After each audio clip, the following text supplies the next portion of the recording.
Welcome back to the Lucid Fitness Podcast. I'm Erik and this is Sarah, and this is our fourth episode of the Psychology of a Fit Person, where we talk about our trials and tribulations and our journey of getting from being not fit to where we are now. Last episode, we talked about the first time that we were in the gym and the feelings and the vibes going into that. And this episode, we wanted to talk about more of the times when we were getting comfortable in the gym. After the initial shock and the uncomfortable aspects of getting started in the gym, everybody has a more simple times, I guess, where you aren't really fully into the lifting, but you are starting to get more comfortable. You're starting to get used to being in the gym, and you get into the groove of things, right? Yeah, absolutely. And I know last episode you talked about going to the why for the get-go, and then you started working there, and you spent, from the sounds of it, the first 6 months to a year in the why, which was, as you explained, it was a lot of your vibe. Yeah, right? absolutely.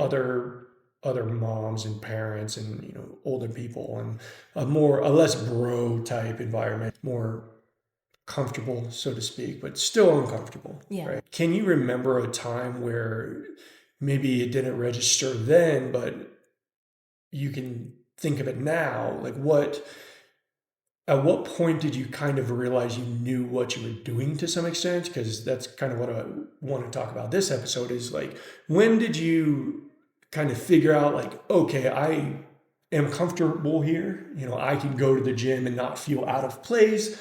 Maybe you started to know people. Like, at what point in your journey did that breakthrough or milestone happen? I think it was pushing at about the 6-month mark. Up until that point, I had been doing, I think, what everybody does, which is go on YouTube and watch other people do stuff in the gym, which is inevitably a mishmash of all sorts of different machines, and then how to use those machines differently, and how to do free weights and how to do those free weights differently.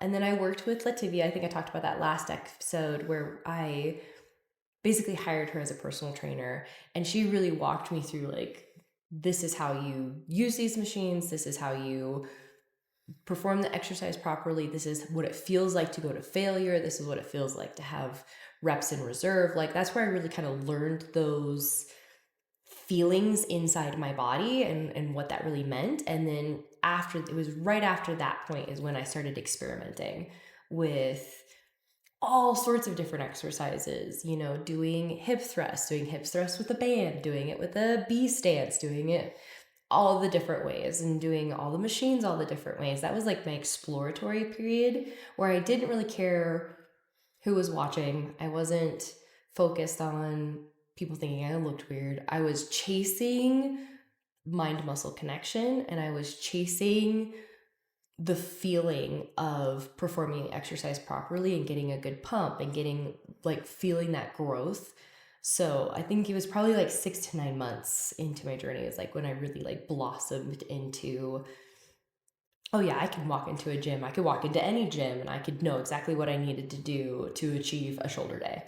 I think there's a point in everybody's lifting career where the discomfort never goes away, in the sense that, like, the whole purpose of working out is to push your body into an uncomfortable state, right? But that element of feeling like people there are judging you, or feeling like people there are watching you, and maybe there are some people, but I think the vast majority of people in the gym, they're not there watching what you're doing, right? And I think that until you get in there and you spend a significant amount of time in the gym, you don't realize that. It takes a little while for that to click in your brain, that maybe it's after a critical number of embarrassing moments, or maybe it's after just, pure number of hours spent there, where you start to feel like, okay, I can come to the gym, do my own thing. And for the most part, people stay out of my way and leave me alone. And, it does largely become more of a independent thing in the sense that you're at the gym with other people, but those other people aren't really a factor in the journey, Yeah, right? And absolutely. I think that I've phrased it as my like dark ages where I didn't really talk to anybody, but and no one really talked to me. There was several year period, probably around the same time frame. I think it took me a little bit longer to get comfortable in the gym because again, I was arrogantly doing things that was against the norm, right? And a lot of the people I spoke to early, they recommended, certain splits, and for the most part I ignored them and just did my own thing. And for a while there was this nose to the grindstone trying to get to your whatever your ideal physique is at that given point in time, and you're not really thinking about other people thinking about you, right? From the sounds of it, you had a very similar, it's not really a revelation because you probably weren't thinking about it like this back then, Yeah. but there was certainly, I think that's a very normal part of the journey, the after the awkward phase, right? Yeah. And for me, keep in mind, all of the gyms that I've gone to, I also worked at. So people knew me. It wasn't like I went in and I didn't know anybody in the gym. Everybody knew me. Like everyone who also went to the gym all the time knew that I worked there and knew that I worked out there. So for the most part, I knew everybody's name. I knew, like, they knew, oh, she's working out now. Like, we don't go bother her. Or she's working, so we can come say hi. Like, there wasn't any, like, walking in and not knowing people because I knew all the normal people who were always there and they all knew me. And I Right. think for me, it wasn't really a dark period. It wasn't like a walk and say nothing to nobody hoodie on. It was more of a learning how to set boundaries Yeah. with people, because there was difference between Sarah greeting you at the front door and Sarah's doing a workout right now. Sure. And for a lot of people, like, that's understood. For some people, that's not a concept whatsoever. And so I think for me, that period was a period of learning boundaries. It was a period of how to be polite and nice, how to say, no, thank you, I don't want your number, Yeah. without being mean or crass or rude. Because, again, I worked there and I wanted to continue working out there. So, of course, you can't make enemies. You don't want to be mean or belligerent to people. And I think that's kind of a hard thing for a lot of people to figure out, that you can have healthy boundaries in the gym, and that's okay. Yeah, for sure. And it's not for everyone to fall into the gym culture so thoroughly that even now I wouldn't say that I'm somebody who's going to the gym to socialize, right? You've worked out with me. People say hi to me, people say hi to us, but for the most part, I'm not there to. And I think if you set that precedent early when people start talking to you, because if you go into it and you're trying to be too nice or you're trying to be too social, they're going to come back and talk to you more, right? And so if that goes against your desire to just lift, get in and get out and lift, then that's not really the vibe you want to be giving, right? And that's kind of where I've kind of settled on this. I'm nice and I'll say hi to people and a quick hello, but I'm not there. I set the precedent pretty early that I'm not there to communicate in a like extensive manner. Like I don't, I mean, I try to be nice, but like I'm not there looking for friends, right? Right. And if it happens, it happens. I've met friends in the gym, right? But it's not something I'm going to the gym to look for other gym bros to be friends with. But we're kind of getting off track a little bit, I but know, but I can't help but think back when I first, like, saw you at the gym, because that's where we met, was at the gym. And I remember the first time I saw you, and that was like, that was your vibe. You took up space and you were there, but you were like, I'm here, I'm doing what I'm doing, I'm dedicated to it, and that's that.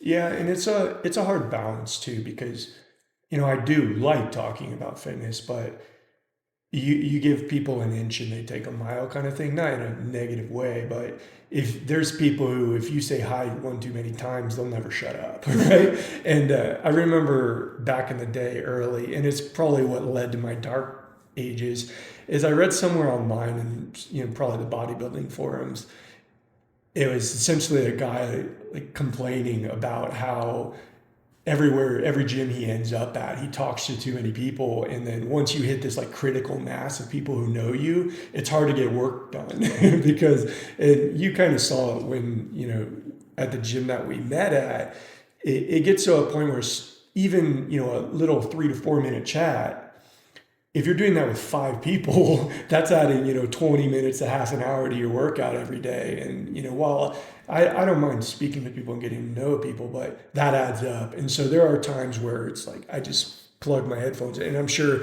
you being a pretty woman, like sometimes it just had to be like, my headphones are in, I don't want to hear from you kind of situation.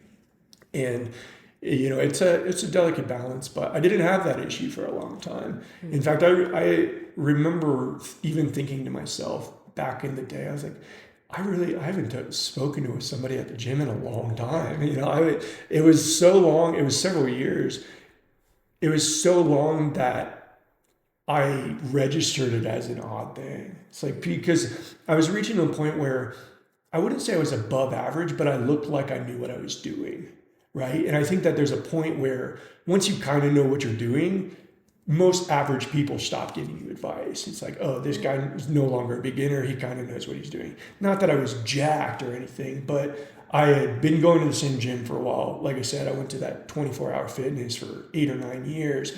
And so I recognized people and they clearly recognized me, but it was never more than like a nod or like how's it going, but it wasn't until much later I actually started speaking with people. And I think a lot of that came from just the confidence. Once you build up a certain amount of confidence or you start looking a certain way, you get people who do come up to you and they're like, hey, like you look good, your arms look. I remember one of the first compliments I got in the gym was my arms looking big. And like I knew I had nice arms, but that was kind of where it started like shifting back towards people start communicating with me more. And I came out of that 2 to 3 year dark age is, I started reaching a point where people admired certain aspects of my body. Right.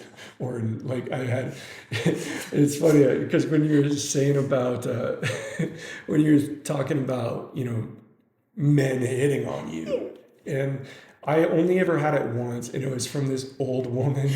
And she came up to me. It was probably around like that 3 to 4 year mark where I had been doing exclusively full body, but I was doing full body like almost 1.5, 2 hours in the gym. So I was doing like a full body workout. And so I looked pretty good. And this like old woman came up and I still remember it because it was so weird.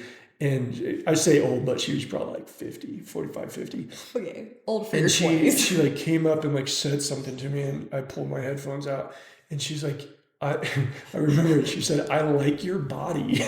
And I was like, okay, thanks. Like, what do you even say to that? Like, I could never go to a woman in the gym and be like get her to pull her headphones out and like, I like your body. Like that'd be It's really creepy. that is creepy, especially if you're like significantly. I was like mid 20s at the time, so it's probably some cougar. Oh Like, yeah. for sure. Like I don't think any.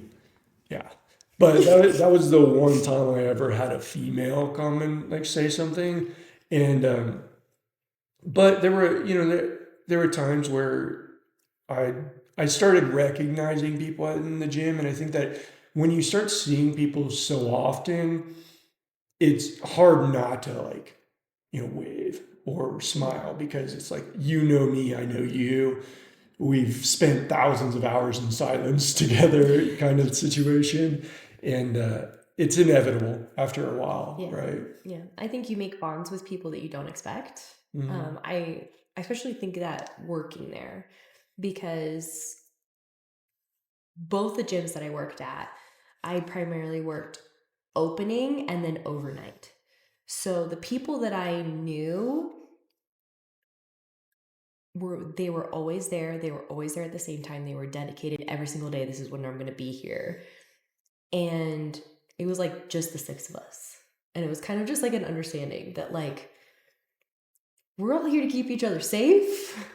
We all can rely on each other. We all kind of had like that bond. And that went full on through even when I didn't work there anymore and I would see them, they would be like, oh, Sarah, and let me tell you all these things that's happened in my life. Because, you know, when you've spent 4 or 5, like for me, it wasn't just my hour working out in the gym with these people. It was 8-hour, 10-hour shifts with these people. So I think that you shouldn't discount the bonds that you make with people in the gym.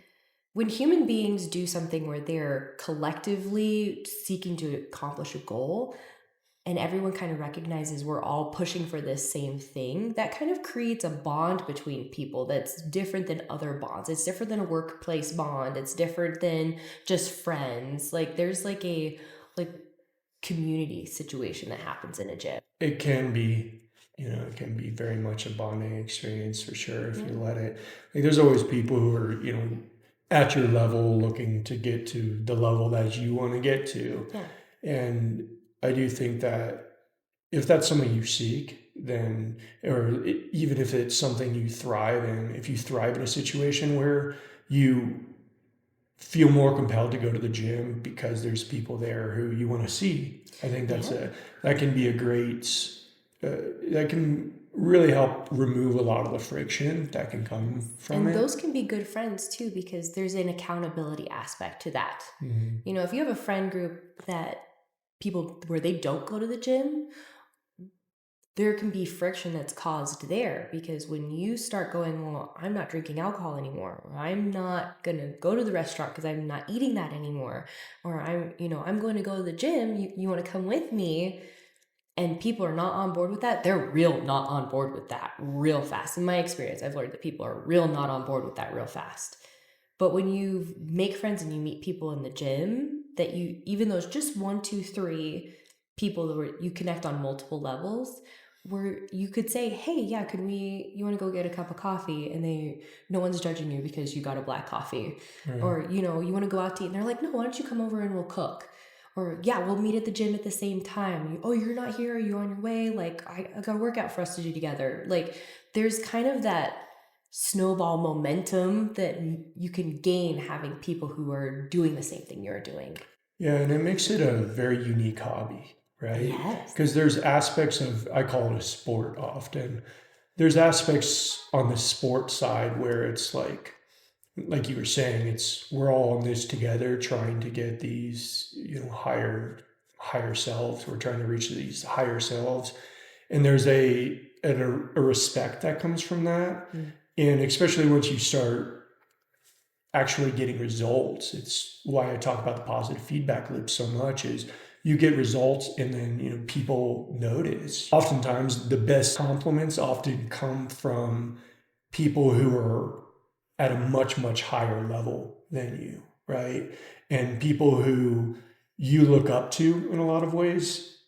And at the gym, it's more of they may be at a different fitness level than you, but they go to the same gym. They go at the same time. They're still in that same community. And so it's like, it breaches the tribalism that may possibly come from someone being much, much higher of a capability or of muscle mass, whatever it may be.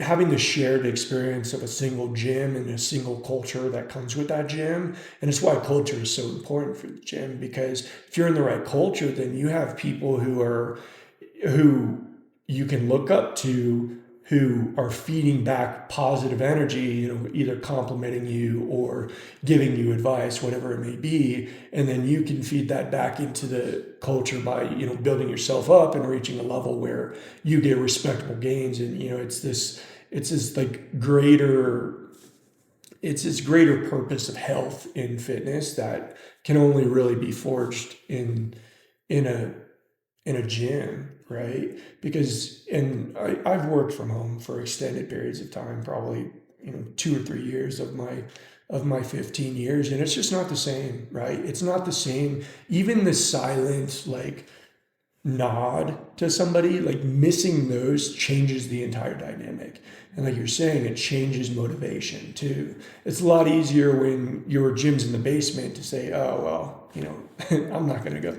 But when you have these, especially once you start having people who are expecting to see you, and some of the most interesting conversations I've had have been people who I haven't seen in a while because either they were gone or I was gone, because it's like, what's the story that took you away from this very like static, this reliable routine that we had shared, right? Like same time, same gym, doing different workouts. But going back to what I was saying, there's the elements of the cooperativeness that comes with the sport, and there's also like a heightened level of a hobbyism too, as well, because there is that underlying shared hobby, right? You're lifting, I'm lifting, we're doing different things, but it's a hobby that we share. And so you always have this. It's why it's easier to connect with people who are also healthy and fit, is because they, game respects game type situation. Like, I can see you're fit, you can see I'm fit.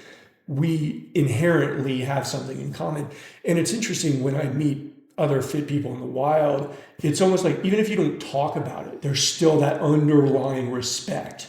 Like, you don't go to my gym, I don't go to your gym, but I understand the work that you've put into building up your body and building up, that resilient mindset and that wellness that you have, and you respect that of me. And so it gives an underlying level of respect. And with that comes a heightened confidence. The name of the game, when you start looking above average, when you start taking your appearance seriously, and you start having more confidence. And it's just the reality of things. And it's one of the greatest benefits of working out, besides the health aspect of being healthier and living longer and all of the things that come with that. There is an element of just having confidence and what it does to you as you change. And I say my dark ages for those like first few years, but a lot changed in me in those years, right? I was developing into the man that I was now. I didn't know it at the time, but it was very much a cocoon type situation where, all these people could see me transforming, and I hadn't really like broken out and into this like new higher form of myself. I think it's really important when going to the gym for the first time that you understand that everyone who's there, no matter how long they've been there, everybody's had those feelings where they all felt like they were being watched. Everyone's felt that. And so when you walk in and you feel like you're being judged, remember that the majority of the people there know exactly how you feel. Those are the least people that are going to judge you, because they know that crippling feeling. And like we just said, game knows game. They're the ones that are going to recognize, you know what, you're here.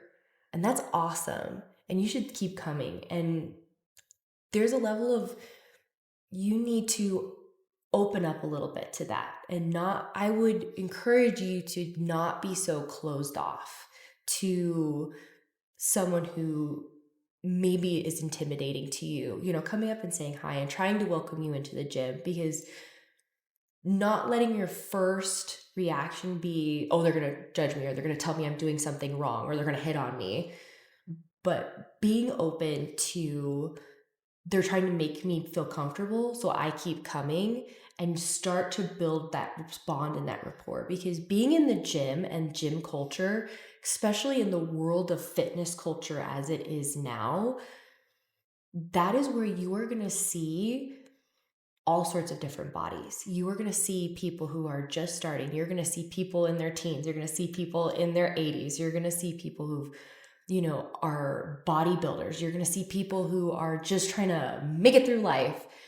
And unlike social media, where you're going and you're looking and you're seeing them do their perfect reps and their stomachs sucked in and their leggings fit perfect and there's not a drip of cellulite on their body, you are going to see people who are fit, who are lean, who are dedicated to their craft, whose bodies are real. They're really doing their sets. And yes, sometimes your stomach rolls or your back's not right or you're doing something wonky. And you're going to see that that's okay because that's okay for them too. It breaks down that that's them and this is me, that social media has turned fitness into. So I would encourage you to dip your toes into gym culture. Yeah, and there's a certain element of cooperation versus competition. Yeah. And especially as a man, competition is a driving force, right? For women, oftentimes it is as well. Seeing someone, I've always phrased it to my friends as I go to the gym for both the big guys and the good looking girls, right? The big guys motivate me, the good looking girls motivate me. It was always my mentality. But that competitive aspect, that's inherent, right? And especially with social media, how it is nowadays, it makes it really hard not to want to compete, right? Because you see these hyper attractive people and you're like, I want to look like this, right? And that's why I spoke on it last episode. I spoke about looking with your eyes, right? Going to the gym and being in real life and looking what it's like in a gym and not letting what online looks like deter you from going and getting started, especially nowadays where you could see 100 different perspectives before you even set foot in a gym, and all of them would not give you the picture of what your local gym at your specific time would look like. And to your point, and it's an excellent point, is talking about everybody. There's that competition of you look better than me or I want to look better than you kind of thing. But there's also a certain element of like, you have different genetics than me. I have different genetics than you. I'm not really trying to look like most of the people in the gym. I'm trying to be bigger, better, stronger than I am now. Me, right? And so, and a lot of self-help gurus, they preach you're in competition with you. And there's a lot of weight to that, especially once you realize and you get out of those awkward beginner phases where you think you feel overwhelmed by the competition. And I think that going into your being at the gym for an extended period of time, you realize there's a lot less competition, a lot more like cooperativeness to it. Yeah. And even though there's that undertone of competition, that's just human nature, right? There's I think that if you allow it, the cooperative nature of gym culture can easily override that competitiveness, right? And like I said, it's that undertone of respect that comes from putting in the work. Yeah. And to your point, what you said, like that beginning phase of transformation from that awkwardness, everybody sees that. Some people might laugh at that, but I would guarantee most of the time they're laughing is because they're remembering their times when they were doing something awkward, and they had that learning. And it's one of the things I wish I had done better at accepting advice from the beginning, because I think that there were certain times where people would give advice and I'd shrug it off because I thought I knew better. I can only imagine if I had started now more recently, because with how much information online is, like, I imagine there's a lot of arrogance coming with this mentality that you're hyper informed. But there's also a difference between knowing things and knowing how to do things, the reality of things. And I think that you could watch 100 videos on bench press, but until you go and do a bench press, you don't know what it's like to do a bench press. You don't know what it means to put on a plate, to put on 2 plates. You don't know what that means. And so I recommend that for most of you guys, you start out with a little bit of humility, and you also understand that every single person who is fit in the gym, or every single person who maybe looked at you a bit too long and made you uncomfortable, those people they likely had their same exact journey in terms of dealing with the mental aspects of going to the gym for the first time. And kind of reframe it from, it's like, oh, they're looking at me to judge me, and more so in like they're looking at you in a way of recognizing that you're transforming, right? You're changing, you're choosing and actively changing who you are. And that's, again, like we said, game recognizes game, and you keep at it. And if anything, the judgment is like, is this person going to keep going? And it's one of the most important aspects of it, because going to the gym one time, going to the gym 3 months doesn't matter. All of that will go away if you stop. That's right. And so look at it as a very important beginner transformative part of your journey. And I think that'll definitely change the mentality of things. And looking back, I would have done a lot of things differently, right? I would have likely taken in advice from people in real life more than people online, because I think that there's a certain element of truth to somebody who has actually done the work, and not some avatar online, right? Or someone who's so far above your level, right, giving you their workout that would never apply to you. And so recognizing and having humility, and then recognizing quality advice over advice that's catered to make somebody money. Yeah, I think that goes right back to what I said in the beginning, which is set boundaries. You can walk into a situation with a cup empty, ready to be filled with knowledge, and also have boundaries. You can have both of those things. Right. And that's a good way to step into the gym. You can do both of those things, and they're not mutually exclusive. And with every person who goes to the gym, there's a lot more to it than just going to the gym. In Lucid Fitness, we preach a holistic point of view, a mixture of working on your mental fitness aspect, which we've talked about pretty extensively, the gym going, and also the nutrition side of things, where I feel like is less of a interesting thing to talk about in hindsight, because a lot of the times people neglect the nutrition early. And so if you're interested and you want to start your journey in a complete manner, we highly recommend you start with watching our core principles video, starting with the fourth core principle, where we start talking about nutrition and weight management. Most people starting in the gym, they're trying to, manage their weight one way or another. Follow us on YouTube and watch this video, and I think it could give you some great starting perspective on weight management.